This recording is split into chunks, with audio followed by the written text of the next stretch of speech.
Hello. Hi, Jamie. Hi, Kathy. Welcome to another episode of We Are Gold. And I think this is like our sixth or seventh episode. Um, I'm so excited about our guest today. I know that you know her also. I'm a little stumbly, but the common connector with Kathy is we all used to work together at Ziff Davis Publishing in ad sales. And Kathy was my manager, and she was very patient with me for the most part. Once in a while, she got upset with me, but that was understandable. But now, here's Kathy. She is the CEO of the Hospice of Santa Cruz County, and we're just so happy to have you and welcome, Kathy. Thank you. It's really fun to be here with you. And I actually don't think I've laid eyes on either of you in 30 years. Yeah, I think you're right. I've lived in California for 30 years, so I can't here we believe it. are. It is, and it is, as you say, it's sort of, I mean, in a weird sort of way, I can't remember those times, but in another way, I was thinking about them today, and there are things that I really remember. I remember being in Maine with you in a snow. I remember, there's all sorts of things that sort of come back to me today as I was looking forward to the conversation. And it's fantastic that people like us you can do this nowadays, right? We can, actually you're the perfect guest, but also we know each other, right? And I can swear, and I can remind you how funny I am, and all those, all that shit. Yeah. Anyway, right. But yeah, it's fantastic to see you again, Cathy. Thank you. So let's get into it. Let's get into it. How long you've been in California now for about 30 years? 30 years. And how long have you been involved in the hospice that you're involved in? Well, when did that career thing happen? Yeah. And just talk to us about it, right? Because we need some context. Yeah. So let me share a little bit about this. I moved out to California 30 years ago with Ziff Davis, the company that we worked with, right? So I got transferred out, and I had come out. I had been in California once before with Ziff, many years before I even lived in New York, and that time got cut short because there was a death in my family. My sister's 2.5-year-old son died right as I was moving out to California. And I decided, I don't want to live this far away from my family. Moved to Manhattan, started working with all of you, right? And then I got another opportunity to move out to California. And my sister said, you need to do this. You really should do this. Because she felt like that first time out in California got cut short. And it did, right? So I decided to move out. But I was looking at that time in my life to not just work like we did at Ziff, the golden handcuffs. They put you up in great hotels. It was a lot of fun, but it was just constant work. And I wanted to start doing some volunteering, some service. I had connected with a yoga community, which I now live in. And my teacher there talked about the importance of service in your life. And so I was talking to another friend, EB, who we all know, and she said, "Oh my God, gosh, I think you would really connect with hospice care." And I said, "Oh, that's interesting." And I thought I'd give it a try. And so I went up to this 15-bed AIDS hospice. I really wasn't thinking this through. I went up during my lunchtime at Ziff Davis to check out this hospice. Okay. And I walked into... An hour will be fine. Half an hour will be fine, Cathy. Yeah. That's all the time you need. Right? I'll just pop in, see the dying people, and leave again. I don't know what I was thinking. But that day really was the beginning of a change of direction for me. I went to this Victorian house. The person who I was supposed to meet with, the volunteer director, was out sick that day. So I was there on my own. I sat down with one of the people who lived there, one of the residents. His name was Richard. He looked like he was maybe 30 years older than I was. And I later came to find out we were 2 days apart, our birthdays. But Oh AIDS my was God. just ravaging this Yeah. guy's body. Yeah. And we started talking, started to connect. And this My Tree Hospice would have everyone sit together at a table for lunch. And so they invited me to this lunch, and everyone got up and got their meal, their food. We sat down at the table. I was sitting across from Richard. He was smiling at me. Um, they did a blessing, and everyone started to eat. And I noticed everyone was eating. I noticed Richard wasn't eating. But he was smiling at me and, connecting with people at the table, and everyone, was eating. So I picked up my fork and started to eat. And then someone came and sat next to him and picked up a fork and started to feed him. And for me, it was this moment of wake up and pay attention to what's happening around you. It just kind of hit me that I needed to pay more attention to what was happening. And this was a place that I was going to get that experience. And so I started volunteering there. And I would go up after work. I would go up on the weekends. At some point, about 6 months into this, that work became more important to me than my work at Ziff. And I resigned.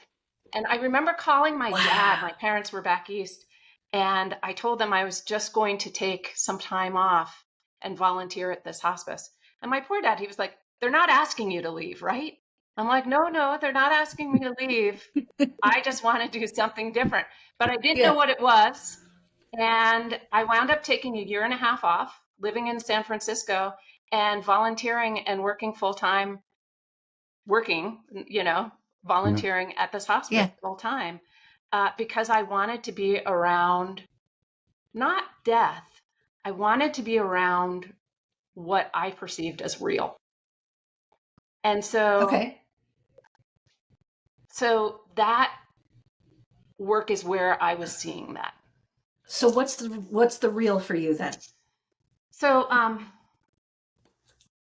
think this comes a little into, Laura told me one of the questions you were going to ask, Jamie. It comes a little into like, is it sad to work around death and dying or something like that? Mm-hmm. Yeah.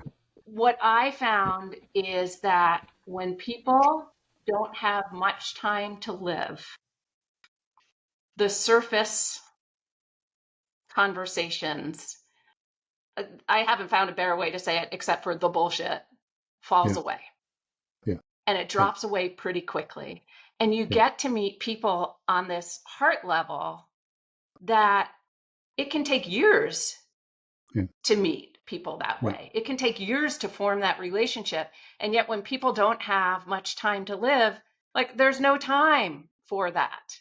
There's no time for Right. that superficial. So you get this heart connection with people really quickly. And I wanted to figure out, I wanted more of that, but I also wanted to figure out how to have that while you're still healthy and while you're still, Yeah. going on in the world. God, that's really interesting. Well, I had lunch. The reason I'm hungover today is I had lunch yesterday with a guy called Jason, who I've known. We've been having lunch together for 18 years. He's godfather to my youngest son. He was a client, but we're friends, right? We're proper friends.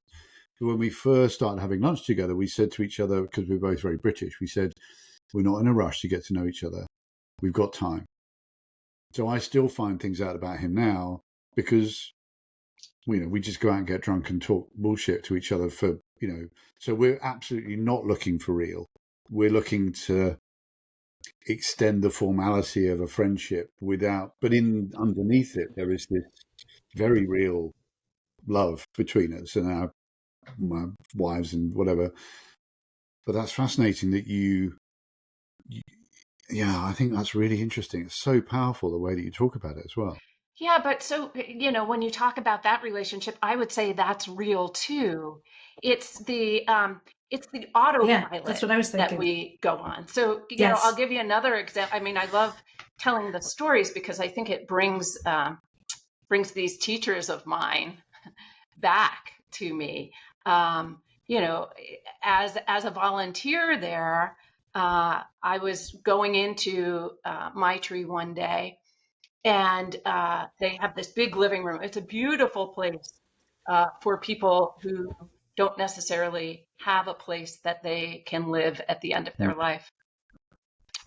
And you know how we're all this busy. You know, you say hi, how you doing to somebody, and they say fine, great, and you keep walking, right? Or the thing that really bugs me when you say how you doing to someone and they say great, how are you, and then the other person says good, how are you? It's like we just did this, you know. It's like, what the hell? Like, are we really not paying I have a attention different that attitude much, towards that question, but yeah.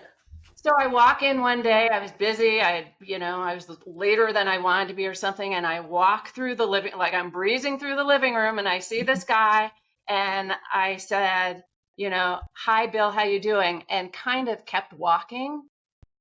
And he screamed,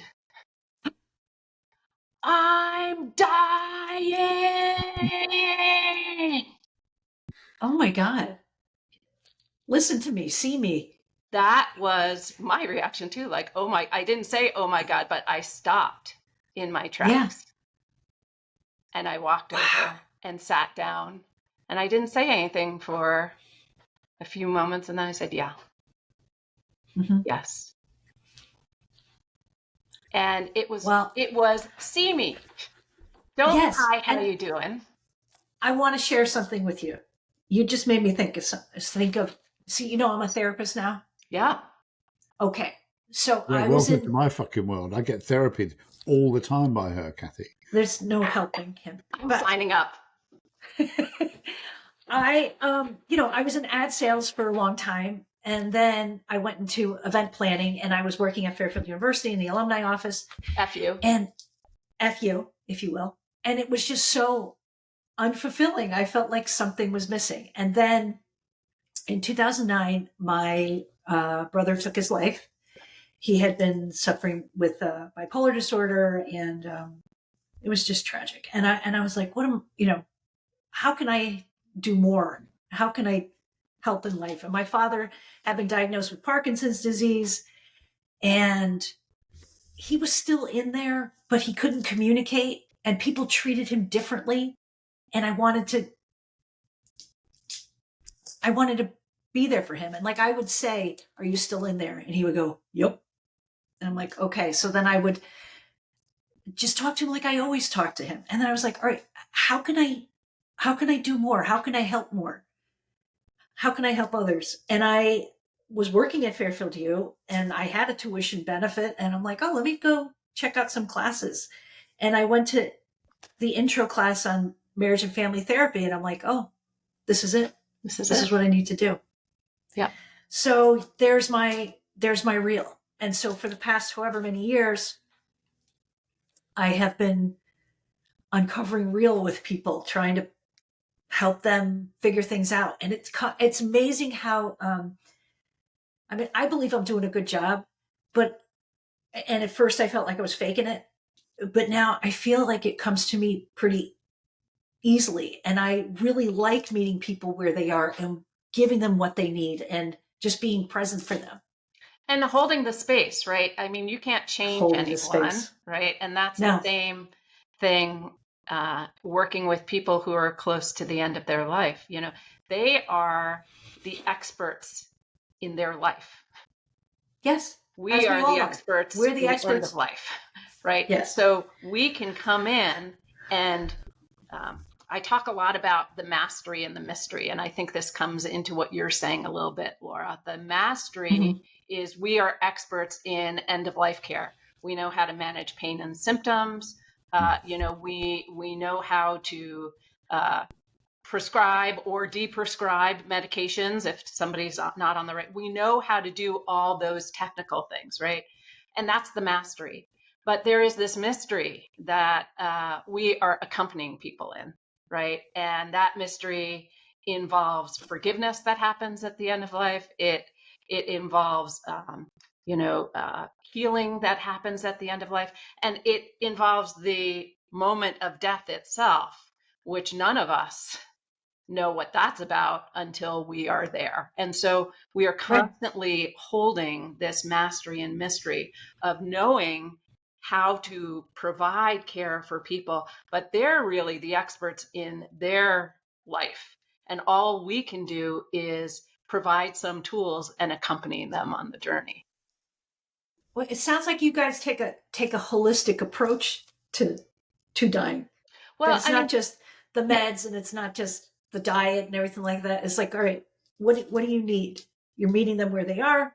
You're holding that space for them, yeah, I mean, hospice providing them started in comfort. England. So it started in London. Dame Cicely Saunders was the kind of founder of hospice, the hospice movement as it is today. And her thought was that people matter throughout their life until their last breath, right? And so how do you treat people instead of, putting them away somewhere? How do you treat people as a whole person and not just the disease?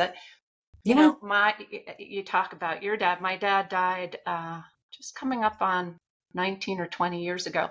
And I was working at this hospice.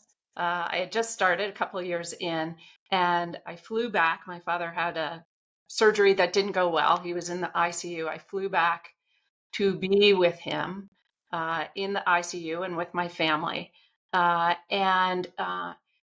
heart surgeon came in, and he was pretty happy about the surgery that he had done, and he was telling us that the heart was looking really looking really good. But then the next doctor came in and was talking about my dad's lungs and saying, yeah, we've got a problem here. They're filling up with fluid. And another doctor came in and talked about his kidneys, right? Nobody was talking about my father. They were Right. talking about his Yeah. parts. And I was on the phone back to my hospice with a nurse saying, like, what do I ask? What do I do? And she was guiding me along the way. But the most important advice she gave me is she said, when you go in to see him tomorrow, bring a picture of him. Bring a picture of him healthy. And so I brought this picture. It was like, this big that my parents had on the piano. It was at my sister's wedding. My dad is dipping my mother on the dance floor, and they both have these big grins on their face. And I brought in this picture and I walked into the ICU and I put it next to his bed. And when the people came in to care for them, things switched. Like, oh, look at your father. Oh, look at how beautiful this picture is. They started to talk to my mother. They started to talk to my father. They started to treat him like a whole person. And that's the whole concept of hospice. Yes. Two things. Well, It's the difference of hospice care and any other care is that we treat the patient and the family, right? Whoever they consider family, whatever that looks like, right? And it's about not just your part that's broken, it's about the whole person. Yeah. Yeah. And you must see, I have to say, I feel slightly out of my depth with this whole conversation. It's just making which is, I mean, it's lovely to feel such strong emotions, Rob. I genuinely feel like, oh my God, this is a very, very serious conversation. You must have power to you, Cathy. This is just what you do is such an important thing. It's such an important thing. And the rest, I think I'm just avoiding all this conversation most of the time. So but bearing in mind that now my job is now to ask all the silly questions, right? Let me ask you some of the silly questions, two of which I thought as I walked down the street yesterday on the way to go and get drunk. So my first question is, you meet people at the very end of their lives, and you've done it for a long time. What do they regret? Oh, do they give you that? Do they Good talk to you about question. that? I would say, well, first of all, everybody's different, right? Everybody's different in their end of life experience. But I will say something that's interesting to me. People die very similarly to how they live. And so those who lived a fearful life can often have a lot of fear that comes up at the end of life. Those who lived a life, filled with family, filled with, and every life isn't filled with joy, right? But they had a large community of support around them, find that they have that community of support around them at the end of life. I would think the thing that people most regret is time, that they're running out of time, that Yeah. they, nobody regrets not having, enough time in the office, but they do regret often not having enough time either with their family or their children, or, the proverbial Yeah. bucket list, like they didn't Yeah. get Yeah. to do something. Yeah. Dot, dot, dot. Um, Yeah. I think that comes up the most for folks. And so I'll ask the question because I don't know. I don't know. When do you typically meet people? What is the average time that you have people with Yeah. you? It's a So, terrible so question. I'm not sure how this works in England. I'm not sure how it all works, but I'll share how it works in the U.S.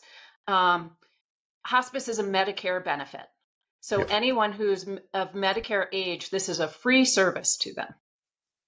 And if they're younger than Medicare age, most private insurances cover hospice, and Medicaid or Medi-Cal in the state of California also covers hospice. So, it's available to most people. In order to receive hospice care, one has to have a prognosis of 6 months or less. So Okay. diagnosis is what your illness is. Prognosis is how much time have you got left, Yeah. right? Okay. So a doctor has to say that in their opinion, they would be surprised if this person is alive in 6 months. We have patients who live longer than 6 months because, Yeah. doctors aren't really good at prognosticating, and, people can live for longer than that time. But in order to be on service, they have to still be showing some decline, right? So that's the one piece. The other piece is they are no longer receiving curative treatments. Okay. So you were saying that I know these treatments that I have been trying are not going to cure my illness anymore. And so now I'm going to change to comfort treatments. Yeah. There's still So medications, there's still palliative care. The focus is palliative the care, shifts to managing their pain, managing their physical pain, their emotional pain, their spiritual pain. Um, so there's a whole team that takes care of Yeah. a patient and family. And the patient and family are kind of at the center of that team, but there's the doctor, there's the nurse, and the nurse is the eyes and ears for the doctor. There's Yeah. a social worker who comes in and helps with all the paperwork that's involved with dying, gets patients the resources they need in the community, helps with family dynamics. There's a spiritual care person who comes in and supports people of faith or people with no religious background. There is a volunteer visitor. This whole hospice movement started as a volunteer structure, and so Medicare requires that there be volunteer services available, and that 5% of our services have to be done by volunteers. So that's interesting Okay. that that's still held in there. And then That's there's a interesting. hospice aide who helps with the bathing and the grooming and things like that, right? It's interesting. So one of the things, so obviously Laura and I have had these conversations on finance and all sorts of. So in the UK, hospice, I know a little bit about the way that it's structured here. So obviously we have our health system is different, although becoming quite similar to yours. Actually, the NHS unfortunately is slightly falling apart. So the National Health Service, which is free at the point of delivery in the UK, is free. So you can get free. You don't need private insurance in the UK. But hospice is not part of what the NHS is mandated to deliver. So most hospices and almost every hospital in the UK will have a hospice sort of attached to it, or there'll be a hospice in that neighbourhood. They're almost all privately run charities that Yeah. are charitably created and run. And some of them are, there's one in Winchester really close to me with 8 rooms. There's one a couple of miles away from us in Winchester, which is enormous and is this huge juggernaut of a charity. And they've got 4 hospices in in and around Hampshire, but they are typically all charitable because the NHS does not Yeah. have a hospice function. Yeah. maybe, this is interesting, maybe we don't, but it still exists. There's still lots of them. And I happen to know that a number of people, you can, if you have a condition, even if your prognosis is 5 years, you could still go in to the hospice if there's space for a week if you're unwell, just to get a different kind of care. So Interesting. Yeah. it's interesting. Okay. So, there are hospice houses in the U.S., but our hospice, and we're a nonprofit organization, we care for people in their homes, wherever they consider home. So it can be their residential home, or it can be Okay. So skilled this is nursing not a facility. house. Say again. Your hospice is not a house. Our hospice is not a house. No, we're Okay. caring, Right. we're providing hospice and palliative care to about 275 people a day. And my teams are going out to them, right? Wow. And so, and I always think it's interesting, the word hospice, the meaning of the word, the etymology is that it means guest and host. And so we are guests in people's home, like we're going into their home.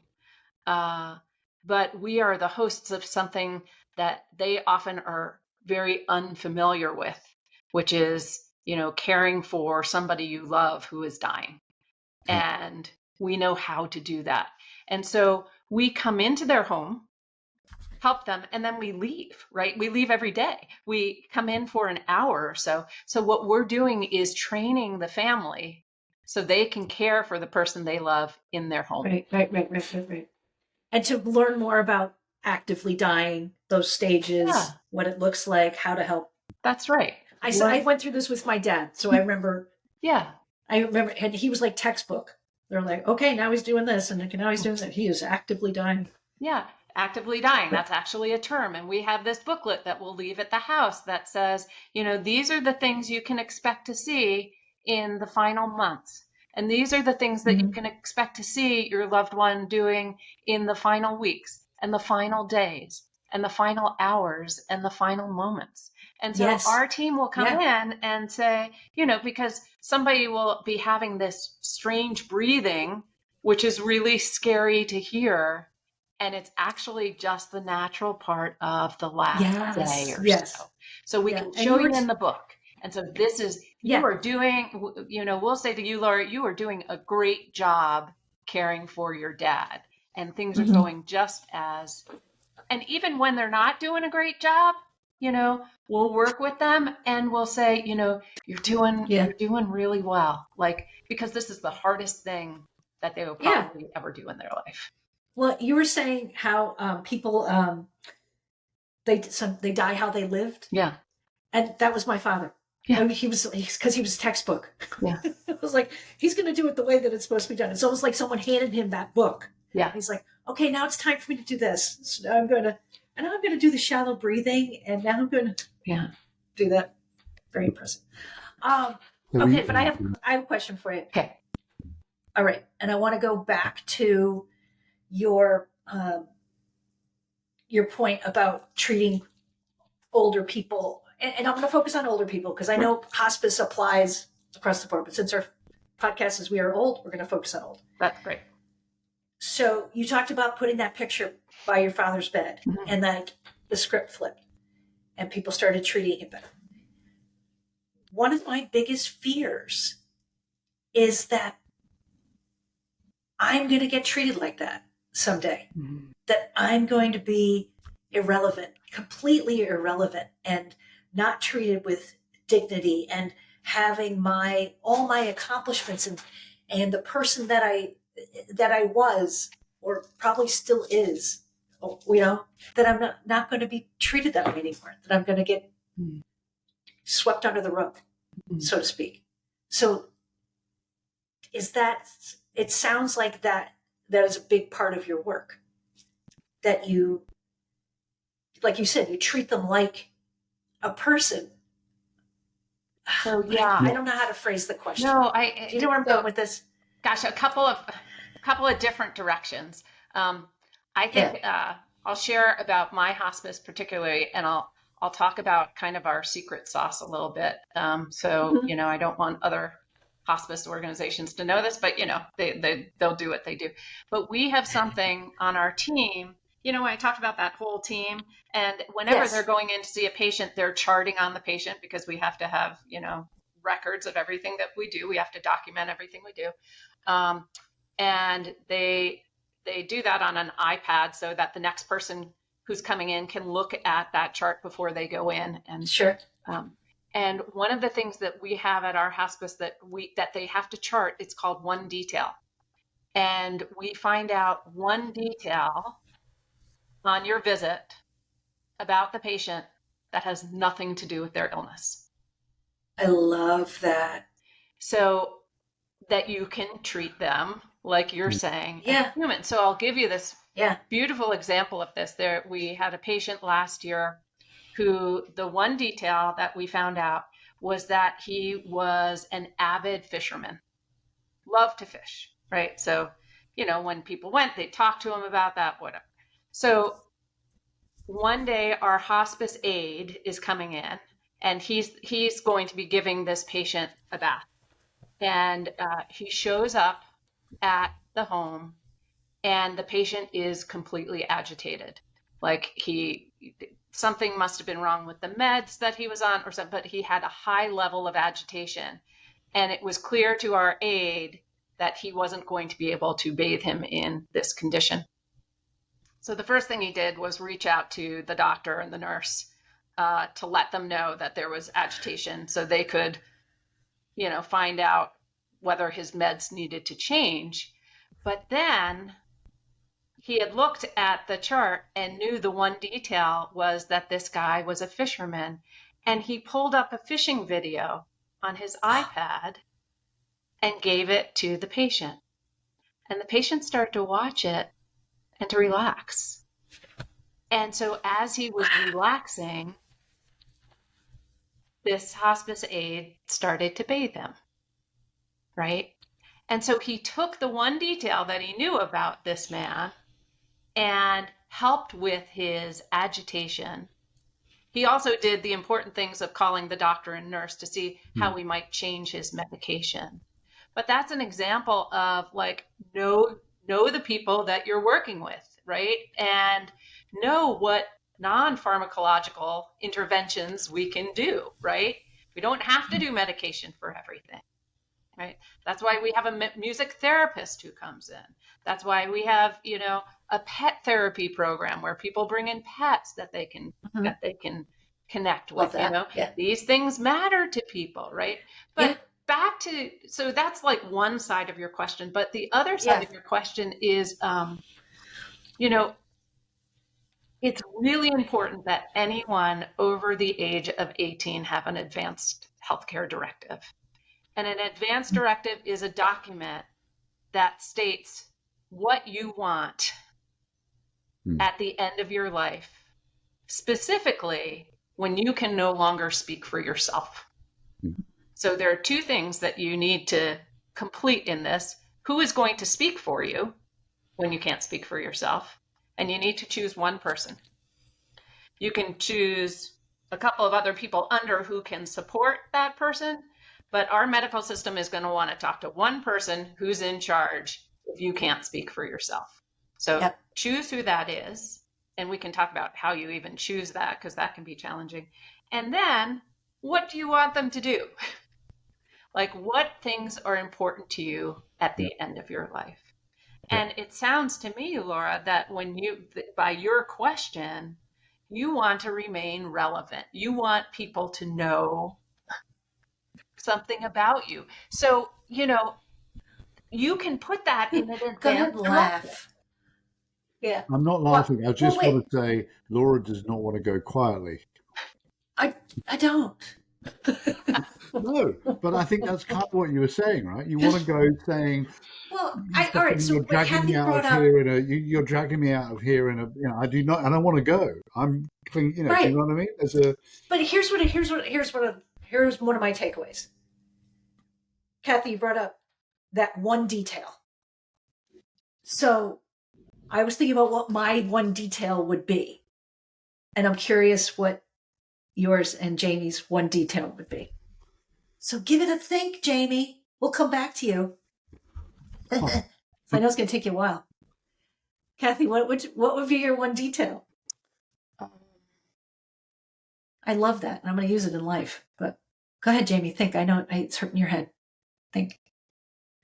Well, a couple of things. The one detail can change every time, right? Sure. So, yeah. But like in this moment, what would you want people to know? I think I would want them to know that that nature is important to me.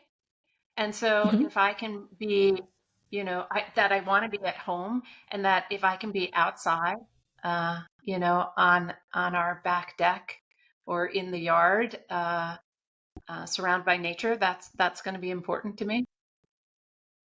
Okay. I love that. Got no idea, Lauren. Come on. Got no idea. Everything that I think of now feels really fake. I like cycling. I am not passionate about. What feeds your soul? Well, you like walking with your dogs? Your kids. Julie and the kid. Yeah. I've hated my children at various points in their upbringings, but I love them all now, so it's fine. And I've loved Julie since whenever, so I'm still madly, deeply in love with her, as she knows, as Laura, everybody knows. I tell everybody all the time. Yeah. So, that would probably be it. So surround yourself with because everything else is them. kind of bullshit, really, isn't it? Everything else. So you just want to be surrounded with them, with pictures of them, with them directly, with them being really nice to me. Well, so God willing, whenever this time comes, it'll be your grandchildren too. Yeah.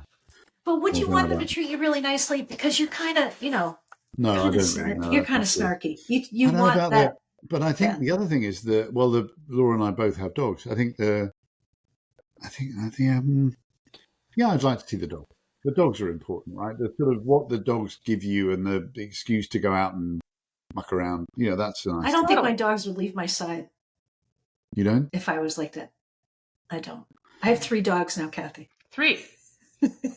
We have one. She has to walk them separately.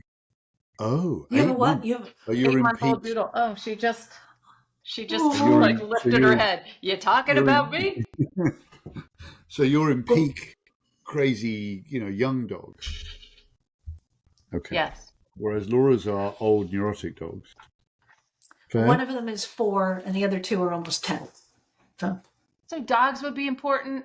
That they, people's rose gardens are important to them, that they were a dancer when they were younger, so they're just, when you were talking to me about, when you're talking about how people view the old. Yeah. And that concerns me. Yeah. We are old. And how do people view us? Like, you make that little joke, oh, she's stone cold deaf. She's not going to hear anything you say or understand anything you say.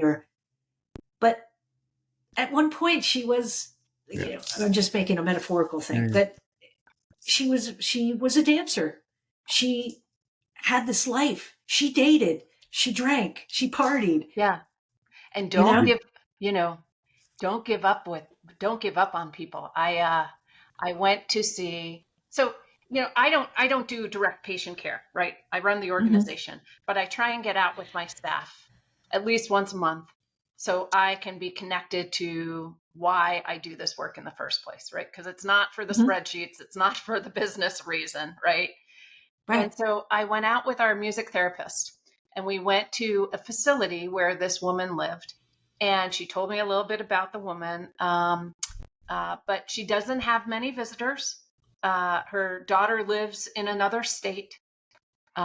She told me she was kind of deaf. She was deaf, and that she goes every week to see her, but the woman had never responded back. She plays for a half hour. She plays music that her daughter told her was important to her. This music therapist has an incredible voice, so we go in, sit down, she says we're there. The woman is in bed. She's turned on her side and she's fairly contracted. and Anya starts playing for her.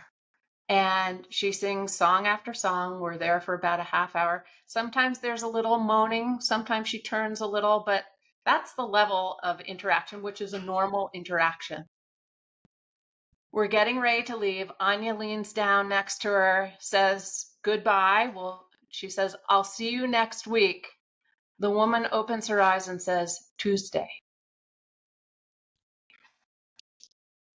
The woman knew what day of the week it was that Anya comes. She knows that Anya comes every week. And while she is at a point of her life where she cannot communicate or put out the energy, she was very aware of what was going on. Yeah, she's in there. She was very aware of what was going on. And Yeah. Anya said, yes, Tuesday. And we both walked out and went, like, what just happened? Right? She was very present. She was just not present how we understand presence all the time. Okay, so let me get to my second question that I wrote on the way to get drunk with my friend Jason, which was, I'm going to say it again all day because I'm still feeling really hungover. My second question is, not flippantly, how have you coped with so much death over this really long period of time, Cathy? This is what you've done for a long time. Yeah. And not just you, but the people around you, the staff, how do you cope with it? First, I have seen it as a privilege to be with people at the end of their life, and it hasn't happened much at hospice that I've been. A couple of times I've been with people, but then in the community I live in, I am also seen as the death doula, the supporter of this work. And so I have been with many of our community members at the end of their life. And I see it as a privilege to be with people. And I see it as a fairly thin veil between this world and the next. And so my understanding is that the body dies, somebody drops that body, but their presence is still pretty palpable for some time. But yeah, the work can be hard. I think the work of caring for people at the end of their life and all the challenges that go along with that, like the struggles of families to either accept what happens or the family dynamics. I think that can be the hardest on our staff, is that really challenging family dynamics, right? And so we incorporate a lot of self-care into the work that we do. We have a Reiki specialist and massage therapist who come into the office and do 15-minute massages for people or support for people. We have a regular support group for our field staff, where we have a therapist who comes in and holds that support group so people can talk about what's going on. I pushed out this timer that's on everyone's phone called Insight Timer, which is I have clients go to that. Yes, it has meditations on it that some are 20 minutes long, some are 3 minutes long, and we have invited our staff. Everyone has it on their phone, on their work phone, but we invite staff to do something to take care of themselves when they go in to see a patient and when they come out. Something I learned very early on when I was at Maitri: before you walked into a patient's room, you touch the door and you leave your stuff outside of the door and come in fully present. And then when you leave that room, you touch the door again and you leave their stuff, right? Oh my and God. You come out. You need to do things to take care of yourself so you're not carrying it around, right? When I first started, I would come home volunteering. I'd come home exhausted and depleted and need to take a bath. And I realized I need to do something to take care of myself. in order to continue this work. So, Yeah. I'm a 30-year meditator now, and encourage our staff.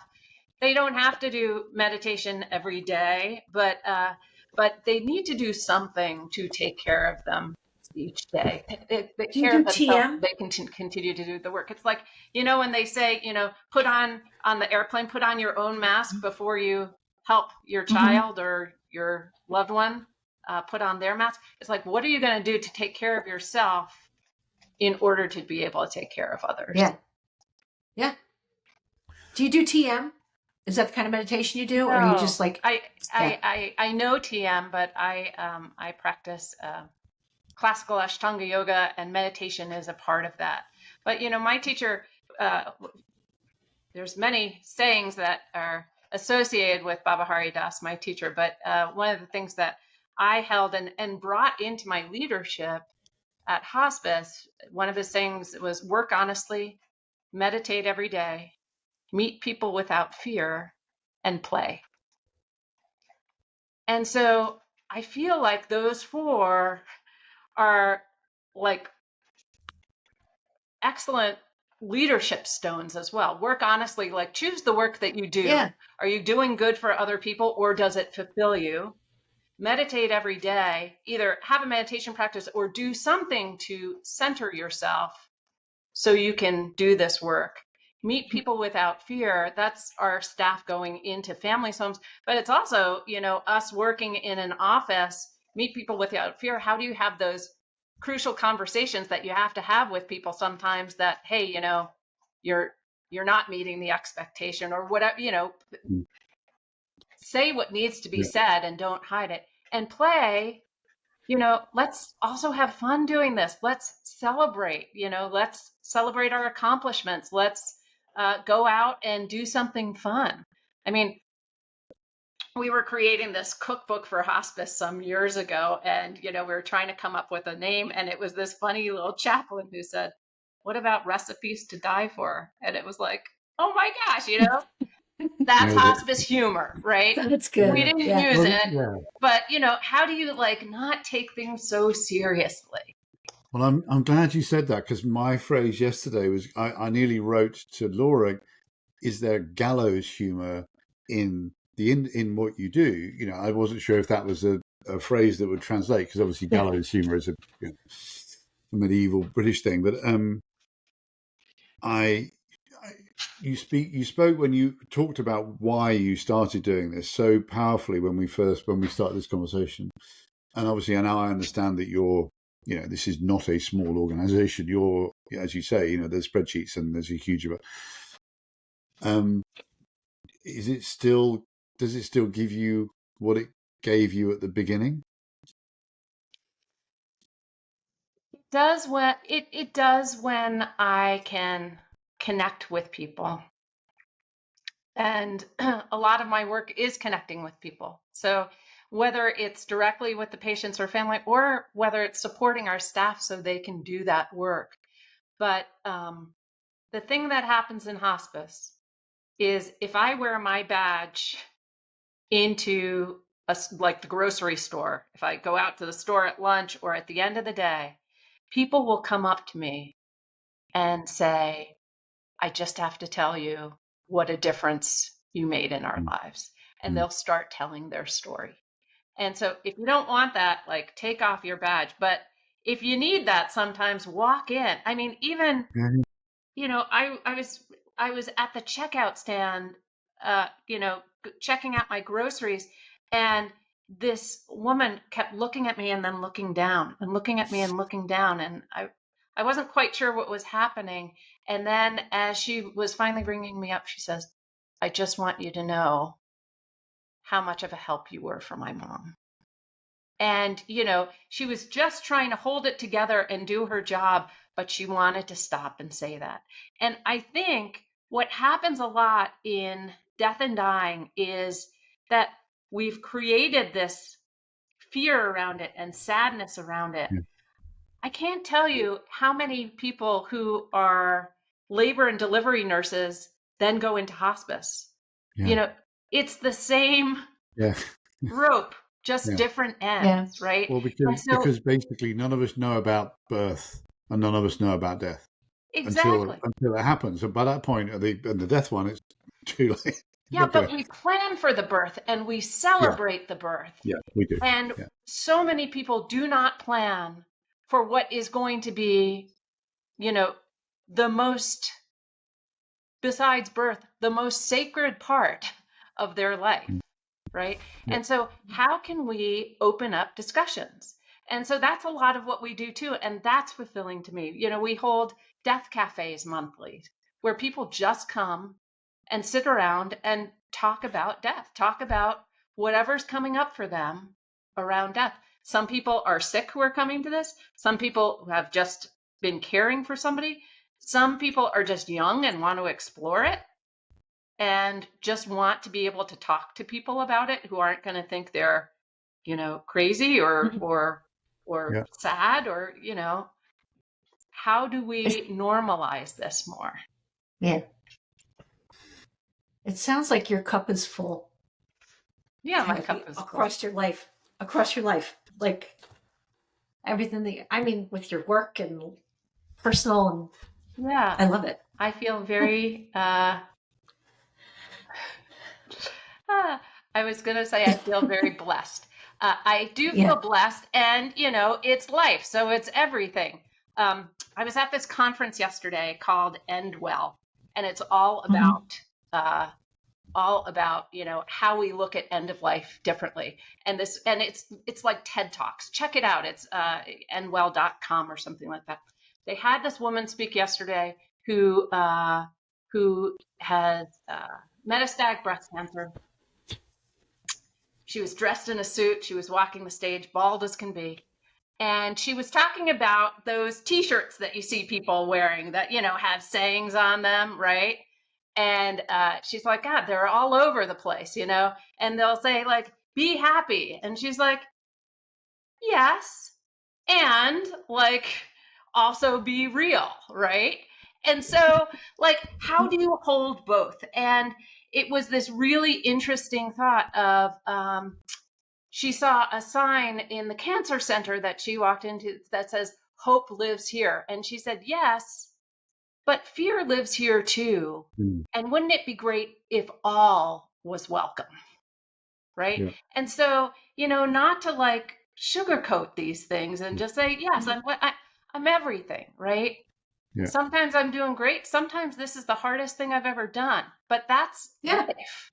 And that's life. Yeah. And how do we be more real about that? How do our physicians be more real about that? How do we see the whole person? How do we ask the question, like, what are you hoping for now? Yeah. Huh. Our jobs have a lot of similarities, Kat. Yeah. Not you, Jamie. Not Sorry. yours, Jamie. He's like, I don't really know, but Laura and I have talked about what I do many times over the last 5 months, and none of us have got any idea what I do anymore. So I still don't know what you do. And do you know? Yeah, kind of, Yeah. I don't know. Not very much nowadays. But I'm going to wrap us up only because we're sort of at the about right time for a podcast, even though this feels way more interesting. I feel like maybe we need to return visit Cathy, honestly, once I've digested what this was one of my favorites. Honestly, this was one of my favorites. When we originally sat in a cafe and talked about doing something about aging, we said to each other we were just gonna make it fun.